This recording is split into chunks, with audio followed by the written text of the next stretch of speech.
বারবার ভোটার তালিকা থেকে এই ভুতুড়ে ভোটারদের নাম বাদ দেওয়ার পর বিরোধীরা বিরোধিতা করছে, কিন্তু কমিশন তো সেই রিপোর্ট সামনে তুলে ধরেছে। আর এরপরে বিহারের পর বাংলার পালা, আর তখনই যেন সিঁদুরে মেঘ দেখছেন তৃণমূল সুপ্রিমো মমতা বন্দ্যোপাধ্যায়। আর এর মাঝেই রাজ্যের মুখ্য সচিবকে চিঠি পাঠিয়ে সিইও দপ্তরকে স্বতন্ত্র করবার জন্য আবেদন করেছে জাতীয় নির্বাচন কমিশন, আর তারই বিরোধিতা করছে রাজ্য। রাজ্যের নির্বাচনী দপ্তরকে স্বাধীন করতে নারাজ তৃণমূল। রাজ্যের টাকায় চলছে, স্বাধীন হতে পারে না নির্বাচনী দপ্তর, এমনই আজব যুক্তি খাড়া করলেন কে না বিমান ব্যানার্জি। আর এই সিদ্ধান্তের সমালোচনায় সরব হয়েছে বিরোধীরা।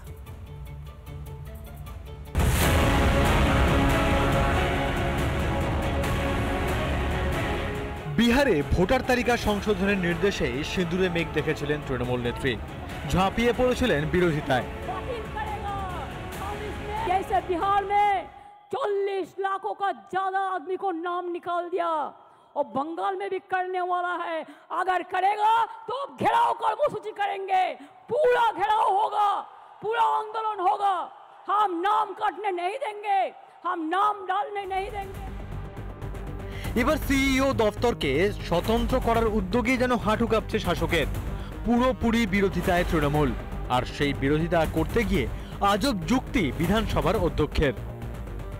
রাজ্য সরকারের যারা অর্থ দপ্তর রয়েছে, অর্থ দপ্তরের অর্থে তারা পরিপুষ্ট হবে, আর রাজ্য সরকারের কোনো তাদের উপর কোনো কন্ট্রোল থাকবে না, কন্ট্রোল বা তাদের মতামত থাকবে না, এটা হতে পারে না। আর্থিক স্বাধীনতা না থাকে, কোনো সিদ্ধান্ত গ্রহণের স্বাধীনতা না থাকে, সামান্য কোনো কিছু কারণে যদি তাকে বারবার নবান্নতেই ফাইল পাঠাতে হয়, তাহলে ভোটের নিরপেক্ষতা থাকবে কি করে? আসলে এই রাজ্য জুড়ে রক্তবীজ, অনুপ্রবেশকারী বাঁচতেই গা উজাড়, পাড়ায় পাড়ায় বাংলাদেশি, রোহিঙ্গা, আর এই রোহিঙ্গারাই ভোট ব্যাংক, শাসকের অত্যাচারের হাতিয়ার। কাদের শেখ তো একজন বাংলাদেশি, ওনার একমাত্র কাজ বাংলাদেশি রোহিঙ্গাদেরকে এখানে এনে আশ্রয় দেওয়া এবং এই কাদের মোল্লার নেতৃত্বে তাদের ভোটার কার্ড পাইয়ে দেওয়া, তাদের এখানে এসে তাদেরকে দিয়ে অবৈধ কাজকর্ম করানো এবং বিভিন্ন রকম মানে মানুষের উপর অত্যাচার করানো, এটা ওদের মূল কাজ। ভোটার তালিকা ঝাড়াই বাছাই হলে ধরা পড়ে যাবে লুকিয়ে রাখা এইসব ধনরত্ন। নির্বাচনী দপ্তর যদি স্বাধীন হয় তাহলে তো বিপদ আরো বাড়বে। তাই কি সিইও দপ্তরকে স্বতন্ত্র করায় যত আপত্তি শাসকের? আস্তে আস্তে দেখা যাচ্ছে যে সমস্ত ক্ষেত্রেই এই যুক্তরাষ্ট্র কাঠামোকে ভেঙে ফেলা একটা পরিকল্পনা বা চক্রান্ত কেন্দ্রীয় সরকারের রয়েছে। দিল্লি একেবারেই চাইছে না, যে অর্থাৎ একটা ডিক্টেটোরিয়াল মেন্টালিটি। ভারতবর্ষে তো কোনো ধর্মশালা নাই যে ইচ্ছে সে এখানে চলে আসবে, কিন্তু মমতা বন্দ্যোপাধ্যায় এবং আমাদের বিরোধীরা চাইছেন যে সেটাই হোক, যে ভারতবর্ষে যারা ভোটার নয়, যারা নাগরিক নয়, তারা ভারতবর্ষে ভোটাধিকার প্রয়োগ করবে। যেহেতু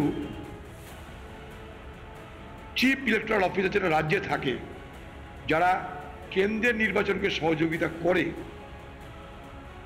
তাদের নিরপেক্ষতা অবশ্যই দরকার।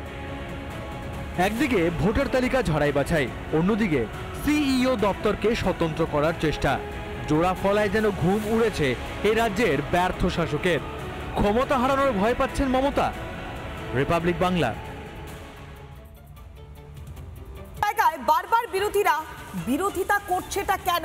কেননা কমিশন যে রিপোর্ট দিয়েছে সেখানে তো স্পষ্ট উল্লেখ করা হয়েছে 56 লাখ ভুতুড়ে ভোটারের নাম বাদ পড়েছে, যাদের মধ্যে মৃত ভোটার রয়েছে 20 লাখ, অর্থাৎ পরিসংখ্যানটা তো স্পষ্ট।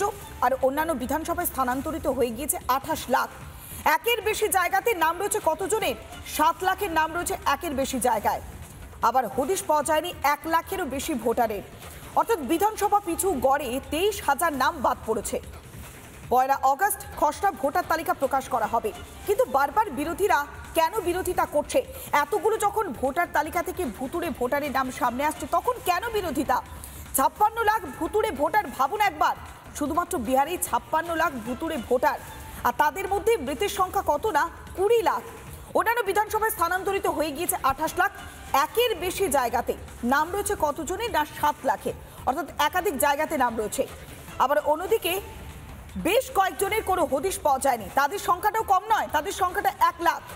বিধানসভা পিছু যদি দেখা যায় তাহলে গড়ে 23,000 নাম বাদ গিয়েছে। আগামী যে 1 আগস্ট সেই খসড়া ভোটার তালিকা প্রকাশ করা হবে।